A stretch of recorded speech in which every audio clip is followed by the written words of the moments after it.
March 24th, 1962. Palm Springs, California. The desert sun is setting, painting the sky in shades of orange and gold. And Frank Sinatra is standing in his backyard, holding a sledgehammer. In front of him sits a helipad, brand new, concrete, still fresh, built specifically for the President of the United States, built for a man who was supposed to be his friend, built for a visit that will never happen. Frank raises the hammer. His knuckles are white. His jaw is clenched. Somewhere inside the house, a telephone keeps ringing. He doesn't answer it. He brings the hammer down. Crack. Again. Crack. The concrete shatters. Chunks fly into the desert air. Each swing is a word he can't say. Each impact is a scream trapped in his throat. A man who sang for presidents, who helped elect presidents, who thought he was untouchable, is now destroying the very symbol of that power with his own hands. When he's finished, Frank drops the sledgehammer. He walks inside, past the presidential suite he'd built, past the gold plaques, past the photographs. He picks up the phone. Peter Lawford is on the other end, trying to explain, trying to apologize. Frank says 5 words. "Can you hear me, Peter?" Lawford says yes. Frank hangs up. He will never speak to Peter Lawford again. He will never forgive the Kennedys. And the most loyal Democrat in Hollywood will become something no one expected, a Republican who raises millions for Ronald Reagan. This is the story of how a president betrayed the king of cool, and how that betrayal changed American politics forever. To understand the devastation Frank Sinatra felt that day in Palm Springs, you have to understand what he gave up to get John F. Kennedy into the White House. Frank and Jack's friendship traced back to the mid-1952, connected through Peter Lawford, who was married to Kennedy's sister Pat. But when Kennedy announced his presidential run in 1959, the relationship transformed into something deeper. Frank saw in Jack everything he wanted to be: educated, sophisticated, politically powerful. And Jack saw in Frank everything he secretly craved: freedom, glamour, danger.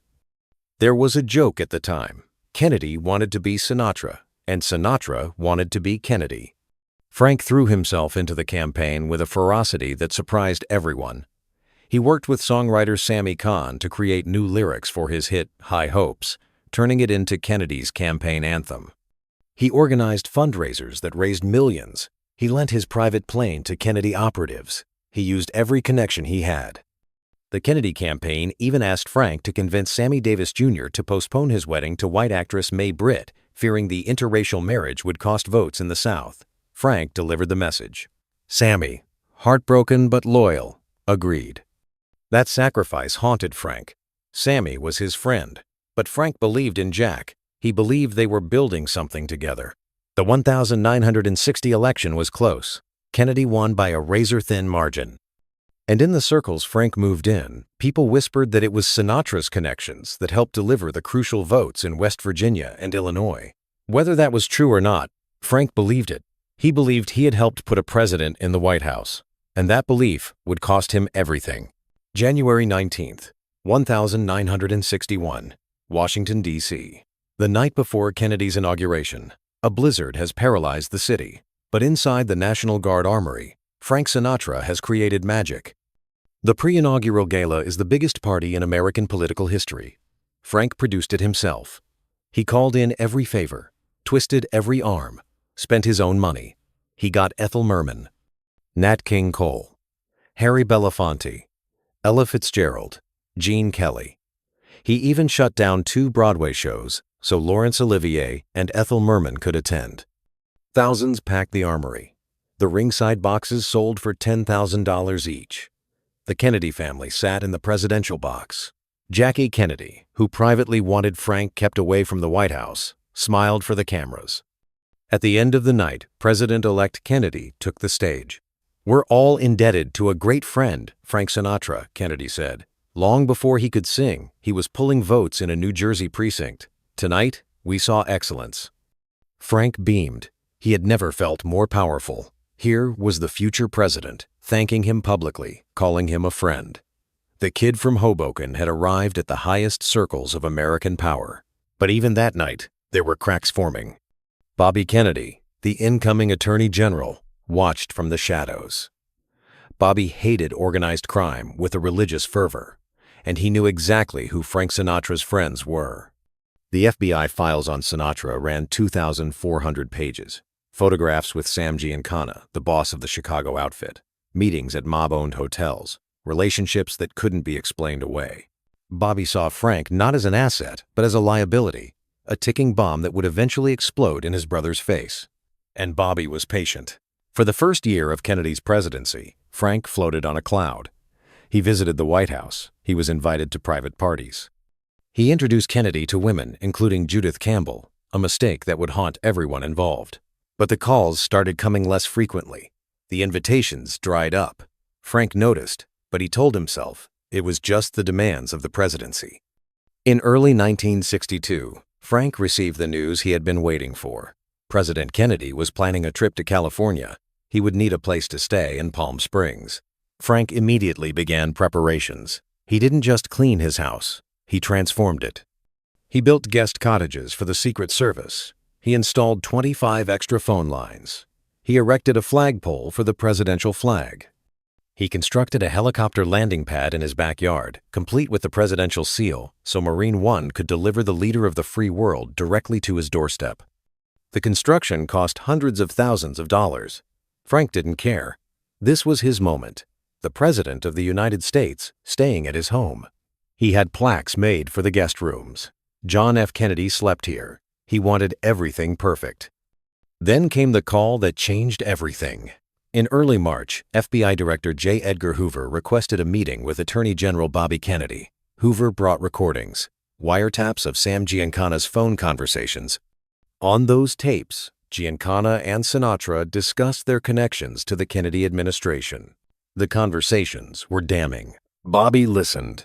His face went pale. Within hours, he was in the Oval Office, demanding his brother cut all ties with Frank Sinatra. The president couldn't stay with a man who hosted gangsters. It was too dangerous, too compromising. Jack agreed. The job of delivering the news fell to Peter Lawford. Peter called Frank on a Thursday evening. "Frank, there's been a change of plans. The president won't be staying with you. He's going to stay at Bing Crosby's." Silence. Bing Crosby?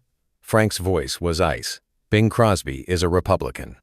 Peter stumbled through an explanation. Security concerns. Bing's house was easier to protect. But Frank knew the truth.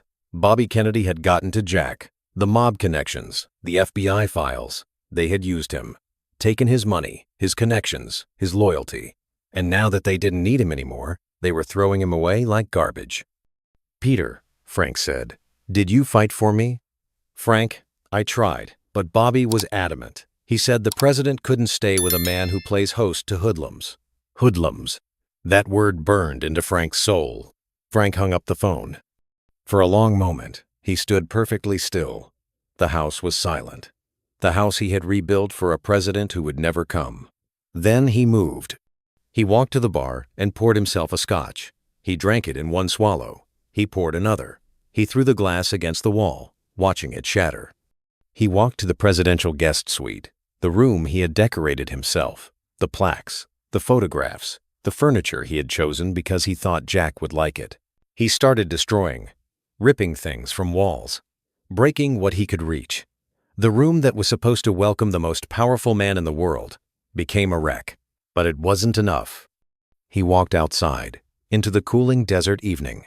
He looked at the helipad, that perfect concrete circle, the symbol of everything he had believed in. He found a sledgehammer, and he began to swing. The first blow cracked the concrete. The second sent a chunk flying. He lost count after that. He swung until his shoulders ached, until his hands were raw, until the helipad was nothing but rubble scattered across his backyard. When he was done, he stood there, covered in sweat and concrete dust, looking out at the Palm Springs mountains turning purple in the twilight. He had given everything to Jack Kennedy, his voice, his connections, his friends, his credibility with men who didn't forgive easily. He had believed they were partners. But to the Kennedys, he was just a tool, useful when needed, discarded when inconvenient. Frank lit a cigarette. He made a decision. He would never again trust politicians. He would never again give his heart to power, and he would never, ever forgive. The phone rang again. Peter Lawford, calling to apologize. Frank answered. His voice was calm now. Dangerously calm. "Can you hear me, Peter?" "Yes, Frank. Click. Frank Sinatra never spoke to Peter Lawford again. He removed Peter from Robin and the Seven Hoods, giving his role to Bing Crosby. The man who had stolen his president would also steal Peter's place in the Rat Pack. The irony was perfect and deliberate. The Kennedy snub changed Frank Sinatra in ways that would take years to fully understand. In the immediate aftermath, he retreated. He stopped talking about politics. He threw himself into work. But those who knew him saw the difference. Dean Martin tried to talk to him about it once. "What are you going to do, Frank?" Frank took a long drag on his cigarette. "I'm going to outlast them all." November 22nd, 1963. Frank was working when the news came. President Kennedy had been shot in Dallas. He was dead. Frank disappeared into his room. He didn't eat. He barely slept.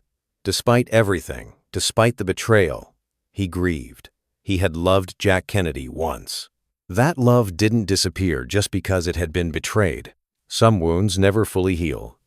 But after the grief passed, Frank kept his promise to Dean. He outlasted them. The political transformation didn't happen overnight.